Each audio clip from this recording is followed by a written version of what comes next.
Bashundhara Kings একাডেমিতে প্রশিক্ষণের ফাঁকে এভাবেই খুনছুটিতে মেতে উঠেছে ৫ বছর বয়সী আদনান আল আরাফ। আর এই ক্ষুদে ফুটবলারের অদম্য ইচ্ছা ভবিষ্যতে একজন নামকরা ফুটবলার হবেন। শুধু আদনানই নন, তার মতন শত শত ক্ষুদে ফুটবলারের স্বপ্নকে বাস্তবে রূপ দিতেই গেল বছরের অক্টোবরে আন্তর্জাতিক সুযোগ সুবিধা নিয়ে যাত্রা শুরু করে বসুন্ধরা কিংস ফুটবল একাডেমি, যেখানে ৩টি ভিন্ন ক্যাটাগরিতে প্রশিক্ষণ নিচ্ছে কয়েকশো ফুটবলার।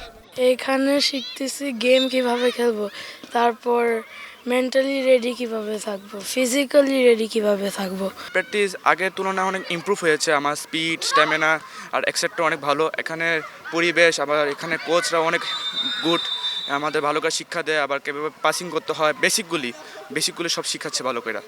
বিশ্বমানের এই ফুটবল একাডেমিটিতে সন্তানদের ভর্তি করতে পেরে বেশ খুশি অভিভাবকরা। এই একাডেমির কোচরা যেভাবে তাদের সন্তানদের প্রশিক্ষণ দিচ্ছে, তাতে ভবিষ্যতে বসুন্ধরা কিংস একাডেমি থেকেই দেশের সেরা ফুটবলার উঠে আসবে, এমনটাই মনে করেন তারা। ওদের পেছনে যেই সকল কোচরা আছেন তারাও কঠিন পরিশ্রম করতেছে ছেলেদেরকে একটা ভালো স্ট্যান্ডার্ডে, ভালো মানের খেলোয়াড় হিসেবে তৈরি করার জন্য। ইন্টারন্যাশনাল ফ্যাসিলিটি সম্পন্ন ফুটবল একাডেমি আমার মনে হয় বাংলাদেশে আর দ্বিতীয়টা নাই।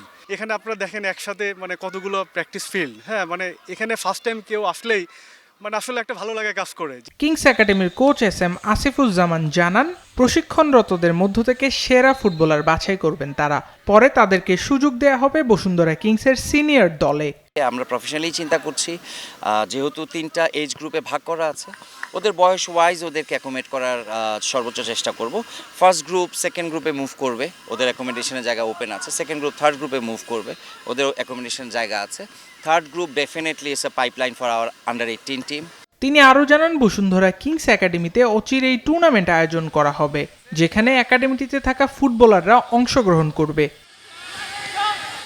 বসুন্ধরা স্পোর্টস সিটি থেকে আবরার আল দাইয়ান, নিউজ 24, ঢাকা।